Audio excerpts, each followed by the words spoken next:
আমজাদ, কি হয়েছে? আমজাদ বাড়ি নাই? আমজাদ কই? তুমি ওরা বলো যে না খালা, আমি ওর খালা হই। কি ব্যাপার হবে খালা? তুমি এই সময়? আমি তোমার কাছে একটা দরকারে আইছি। ওর নাম আয়াত। বাস অ্যাক্সিডেন্টে ওর বাপ মা সবাই মরে গেছে। ওরে দেওয়ান এখন কেউ নাই। তোর যদি তুমি একটু জায়গা দিতা। কোনো সমস্যা নাই, আমার বাড়ি তো খালি পড়ে রয়েছে। একটা করে নালে থাকবো। খালা থাকুক, কাম কাজ করবো, নিজের বাড়ি মনে করে থাকবো। খালা আমার একটা জরুরি কাম আছে, আমি আইয়া বাকি কথা কব না। হয়তো বাইক স্টার্ট দে, তুমি গর্বে চলে যাও। যাও, আসো। ওই যে ওইটা তোমার সিট। নাম কি তোর?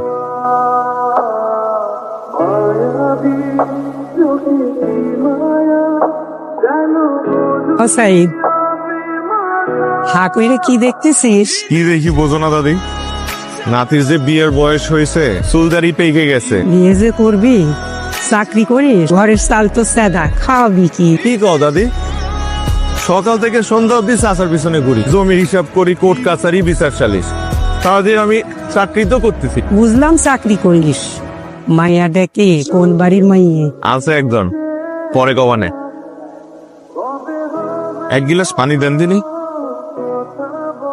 আপনার মতো সুন্দরী যদি খুশি মনে এক গিলাস পানি দিতেন, সেটা খেয়ে মরে গেলেও কোনো আফসোস আসছিল না। চালাই দিলেন কেন? লাগে পানি না খেয়ে মরে যাব, কিন্তু মন থেকে না দিলে পানি খাবো না। আমি কখনো আপনার মন খারাপ করার সুযোগ দিব না। সবাই এটাই বলে, কিন্তু পরে সবাই ভুলে যায়। সবাই আমার লগে মিলায়েন না, আমি ওয়াদা রাখা লোক। কি কথা? সবসময় আপনার মন ভালো রাখার ওয়াদা।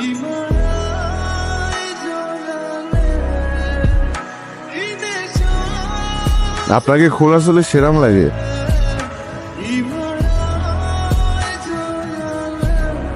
আয়াত, এদিকে আয়।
আসসালামু আলাইকুম স্যার। ওয়ালাইকুম আসসালাম। আমার বাবার নাম মাসুদ হাসান, আপনার বাবার বন্ধু ছিলেন।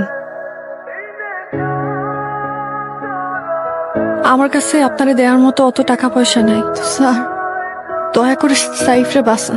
বিশ্বাস করেন, ওর মতো ভালো মানুষ হয় না। আপনি মামলাটা নেন স্যার। সাইফ আমার জন্য জেল খাটতেছে। আপনার হাজবেন্ড?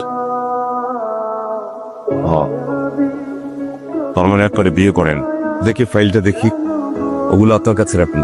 দেখি আপনার জন্য কত কি করতে পারি। দেখুন, আপনি তো কিছুই খেয়ে পড়ছেন না। আমার জানা মতে ওই রাতে চেয়ারম্যান আয়াতের সঙ্গে ধস্তাধস্তি করে, আয়াতের সম্ভ্রমণী করার চেষ্টা করে, ঠিক তো?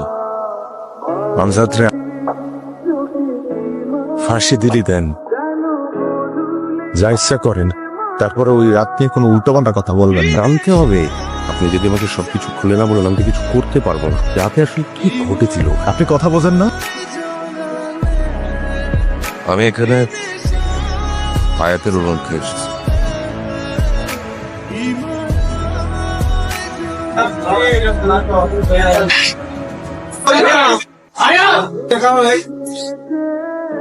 কতদিন পর তোমার দেখলাম, ভাল লাগতেছে। আমার একটা কথা রাখবো না, তুমি বলেছো আর আমি রাখি নাই, এমন কোনোদিনও হয়েছে? ভুলে যাও। তুমি আমার এই সিন না। দুদিন পর ফাঁসি দেবে আবার। এখানটা একটা সই করতে হবে।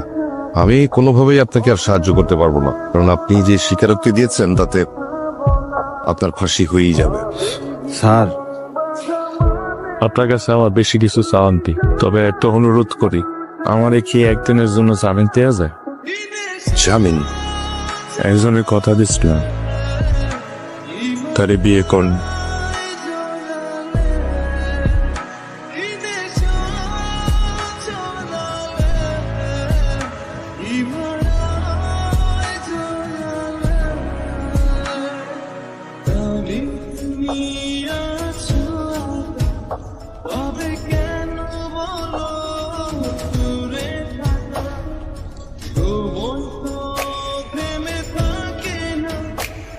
আমি মারা গেলে তুমি আমাকে দেখতে আসবা, আমার জন্য কাঁদবা। আর একবার যদি মরটার কথা বলিস, তাহলে আমি দিজে তোমার পানির মধ্যে সবাই মেরে ফেলবা।